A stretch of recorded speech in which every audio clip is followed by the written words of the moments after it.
इस वीडियो में हम वाटिका कक्षा 5 कार्यपुस्तिका के पाठ 6 प्रकृति की सीख इस पाठ की वर्कशीट का हल देखेंगे। सबसे पहला हमारा प्रश्न है, इसमें पंक्ति को पूरा कीजिए। यहाँ पर इन पंक्तियों को आपको पूरा करना है।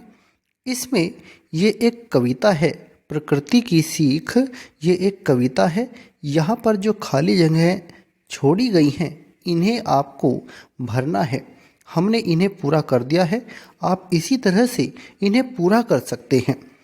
पर्वत कहता शीश उठाकर तुम भी ऊंचे बन जाओ, सागर कहता है लहरा कर मन में गहराई लाओ, समझ रहे हो क्या कहती है, उठ उठ गिर गिर तरल तरंग, भर लो अपने मन में मीठी मीठी मृदुल उमंग, पृथ्वी कहती धैर्य न छोड़ो कितना ही हो सिर पर भार, नभ कहता है फैलो इतना ढक लो तुम सारा संसार। इस तरह से आप इसे पूरा कर लेंगे। यहाँ से देख करके आगे देखते हैं।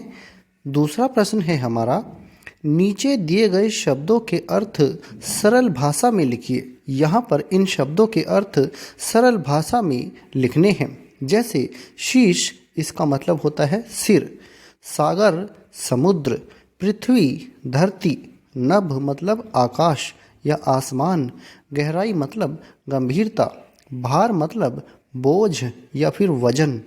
तो इस तरह से आप इनके अर्थ लिखेंगे। अब हम देखते हैं आगे अपने तीसरे प्रश्न को। तीसरा प्रश्न है हमारा, तीन तीन पर्यायवाची शब्द लिखिए। यहाँ पर आपको इनके तीन तीन पर्यायवाची शब्द लिखने हैं। जैसे इन्होंने लिखा है पर्वत के पहाड़, शिख, अचल। अब आपको लिखने हैं जैसे सागर के बन जाएंगे समुद्र, जलधि, अम्बुधि। ऐसे ही तरंग, लहर, कंपन, हिलोर। इसी तरह से पृथ्वी के पर्यायवाची शब्द हैं भूमि, धरा, वसुधा। ऐसे ही नभ, आकाश, आसमान, गगन। और संसार के पर्यायवाची शब्द हो जाएंगे विश्व, जगत, दुनिया। तो इस तरह से आप इनके तीन तीन पर्यायवाची शब्द लिख देंगे। अब हम देखते हैं आगे अपने अगले प्रश्न को। प्रश्न 4 है हमारा, निम्नलिखित प्रश्नों के उत्तर लिखिए। यहाँ पर आपको इन प्रश्नों के उत्तर लिखने हैं। पहला प्रश्न है इसमें, पर्वत शीश उठाकर क्या कहना चाहता है? तो पर्वत शीश उठाकर कहना चाहता है कि तुम भी मेरी तरह ऊंचे अर्थात महान बन जाओ। पर्वत कहता है तुम भी मेरी तरह ऊंचे अर्थात महान बन जाओ। अब देखते हैं इसमें अगला प्रश्न है, सागर के लहराने से क्या तात्पर्य है? यानी सागर लहराकर क्या कहना चाहता है? तो सागर कह रहा है कि तुम गंभीर बनो, अपने मन में गहराई लाओ। गंभीर बनो या फिर अपने मन में गहराई लाओ। इस तरह से आप इसका उत्तर लिखेंगे। आगे अगला प्रश्न है इसमें, धैर्य न छोड़ने का संदेश कौन दे रहा है? तो धैर्य न छोड़ने का संदेश पृथ्वी दे रही है। पृथ्वी कहती धैर्य न छोड़ो, तो पृथ्वी धैर्य न छोड़ने का संदेश दे रही है। आगे नभ क्या कहता है? अगला प्रश्न है इसमें, नभ क्या कहता है? तो नभ कह रहा है कि ऐसे कार्य करो कि तुम्हारी कीर्ति पूरे संसार में फैल जाए। ऐसे काम करो, ऐसे अच्छे काम करो कि तुम्हारी कीर्ति, तुम्हारा यश, तुम्हारा सम्मान पूरी दुनिया में हो। तो ये हमें नभ कह रहा है। अब हम देखते हैं इसमें अपने अगले प्रश्न को। पांचवा प्रश्न है हमारा, सही जोड़े बनाइए। यहाँ पर आपको सही जोड़े बनाने हैं। सही जोड़े बनाने हैं।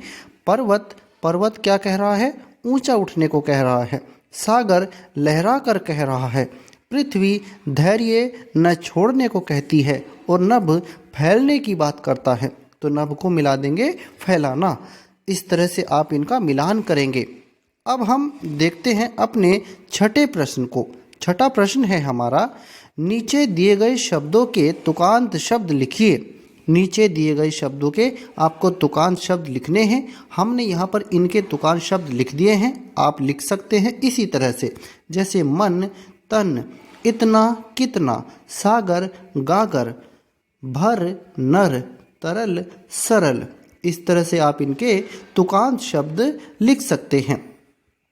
अब हमारा 7वां प्रश्न है, आप अपने प्रदेश की प्रमुख नदियों और पर्वतों के नाम लिखिए। तो अपने प्रदेश की प्रमुख नदियाँ और कुछ प्रमुख पर्वत भी हैं। प्रमुख नदियाँ हैं जैसे गंगा, यमुना, शारदा, गंडक, गोमती, चंबल, बेतवा, केन, सोन, रिहंद आदि ये प्रमुख नदियाँ हैं। और कुछ प्रमुख पर्वत हैं, आप लिख सकते हैं विंध्याचल पर्वत और शिवालिक पर्वत, ये कुछ पर्वत हैं। और इनमें ये कुछ कैमूर, सोनपार और अमसोत चोटी ये कुछ प्रमुख चोटियां हैं, कुछ प्रमुख पहाड़ियां हैं। जैसे अमसोत चोटी ये शिवालिक पर्वत में स्थित है जो उत्तर प्रदेश की सबसे ऊंची चोटी है। और जैसे ये कैमूर और सोनपार की पहाड़ियां ये बुंदेलखंड के पठार में सबसे ऊंची चोटियां हैं। तो इस तरह से आप इन्हें लिख सकते हैं। आगे देखते हैं हम अपने 8वें प्रश्न को। 8वां प्रश्न है हमारा, नीचे दिए गए शब्दों के लिए समानार्थी शब्द बक्से में से चुनकर लिखिए। तो हमने इनके समानार्थी शब्दों को बक्से में से चुन करके लिख दिया है, आप यहाँ से इन्हें देख सकते हैं। जैसे पर्वत के समानार्थी शब्द हैं पहाड़, अचल। ऐसे ही सागर के हैं नदीश, सिंधु। ऐसे ही पृथ्वी के हो जाएंगे इसमें वसुधा और भूमि। नभ के हो जाएंगे गगन और अंबर।